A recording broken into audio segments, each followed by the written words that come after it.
అందరికీ నమస్కారం. నా పేరు కే గీతావర్షిని. నేను 10వ తరగతి చదువుతున్నాను. ఈ రోజు నేను ఉగాది పచ్చడి గురించి చెప్పబోతున్నాను. ఉగాది రోజు ముఖ్యమైన వంటకం ఉగాది పచ్చడి. సుఖ దుఃఖాలను, సంతోషాలను సమానంగా స్వీకరించాలని తెలియజేయడమే ఉగాది పచ్చడి యొక్క ఆంతర్యం. ఇవి మానవ జీవితానికి మార్గదర్శక సూత్రాలుగా నిలుస్తాయి. షడ్రుచుల సమ్మేళనంగా చేసే ఈ పచ్చడిలో జీవితంలో జరిగే వివిధ అనుభవాలను సూచిస్తాయి. ఉగాది పచ్చడి ఒక్కొక్క పదార్థానికి ఒక్కొక్క ప్రత్యేకత ఉంది. వేప పువ్వు. వసంత ఋతువు రాగానే వేప చెట్లు అన్ని కలకలలాడుతూ పూలపాన్పుతో ఉంటాయి. జీవితం పూలపాన్పు కాదు, సంతోషకరమైన ప్రయాణం కాదు. జీవితంలో మంచిని స్వీకరించినట్టుగానే చెడును కూడా స్వీకరించాలని తెలియజేయడమే ఈ ఉగాది పచ్చడిలో వేప పువ్వును చేరుస్తారు. బెల్లం. జీవితంలో ఎప్పుడు ఏం జరుగుతుందో ఎవరో చెప్పలేము.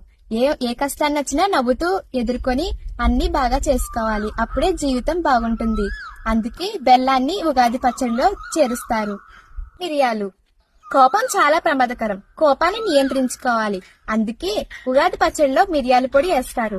దానివల్ల కోపాన్ని మిరియాల పొడిలా మింగేసి ఇంకా జీవితంలో కోపాన్ని అధిగమించుకొని కొత్త జీవితాన్ని ప్రారంభించాలని మిరియాల పొడి వేస్తారు.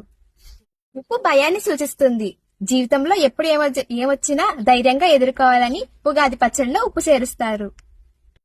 పుల్లని రుచిగల చింతపండు జీవితంలో బాధలను అధిగమించి ధైర్యంగా ఉండాలని చెప్తుంది. అందుకే ఉగాది పచ్చడిలో చింతపండును వేస్తారు. పచ్చి మామిడికాయ వగరును సూచిస్తుంది.